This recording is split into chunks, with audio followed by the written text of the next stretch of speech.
Chapter 490. At 8:30 in the morning, Alex pretended that he had just woken up. After washing up, he went out to buy something before he came home. Emma hurriedly headed to her office after eating breakfast.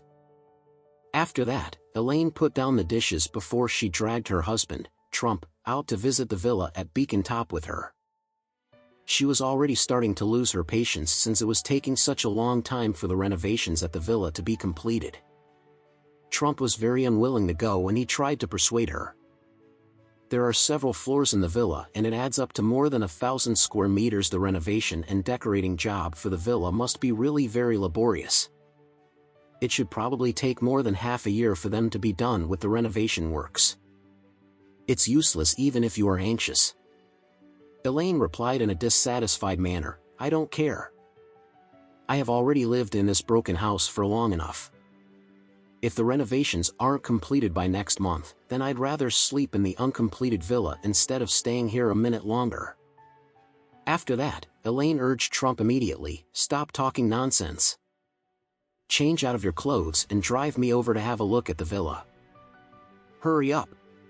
Otherwise, I'll get rid of all the antiques you've brought back home." Trump did not pursue much in his life and the only thing that he was really interested in was antiques. Even though he was always getting scammed and even though he spent a lot of money buying plenty of useless items, he somehow felt that the things that he bought were in fact all very valuable.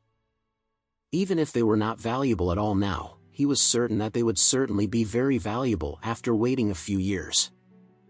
Therefore, he had always regarded all of his items as some sort of rare treasure. Trump immediately relented and gave in as soon as he heard Elaine threatening to throw all his treasures away. Okay. I'll accompany you there, all right?" Elaine pushed him before she said, "Then, what are you still waiting for? Hurry up and change into your clothes." Trump cried out at this time, "I have not finished eating half of my crullers yet. Just let me finish my meal first. Eat, and eat. All you know how to do is to eat," Elaine said out of annoyance. "You're becoming as useless as Alex. All you do is eat and sleep. What other things have you done in your life?" At this time, Trump replied with a gloomy expression on his face, "Okay, fine. I'll stop eating."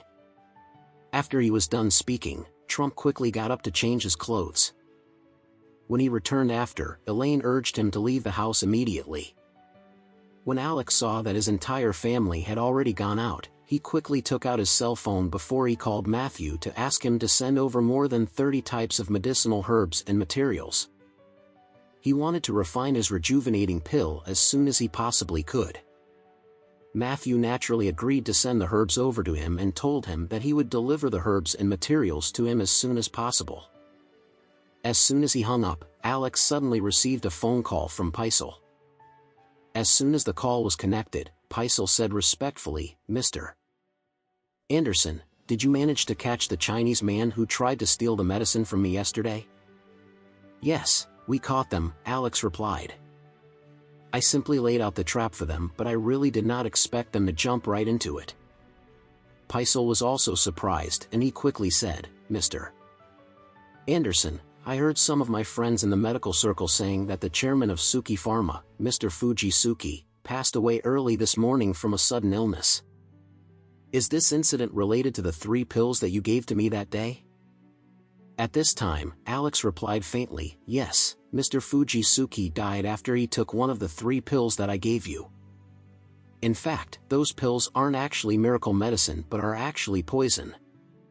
Paisel had already anticipated that there would certainly be a problem with the pills that Alex had given to him. As soon as he heard Alex's words, he could not help but exclaim, "Mr. Anderson, you're really incredible. If you did not plan all of this ahead of time, then the magical pills that you had given to me would have already been taken away by the Chinese man." As they were talking, Alex suddenly heard the voice of Paisel's granddaughter, Luna, speaking in the background, "Grandpa.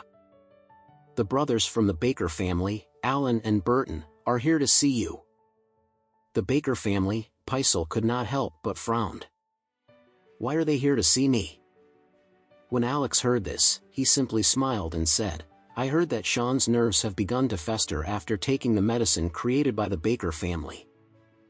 I think that they are probably here to beg you to help them." At this time, Paisel immediately replied, "Mr. Anderson, don't worry. I know that the bastard, Sean, was very disrespectful towards you. Therefore, even if you were to die in front of me, I would not lift a finger to help him."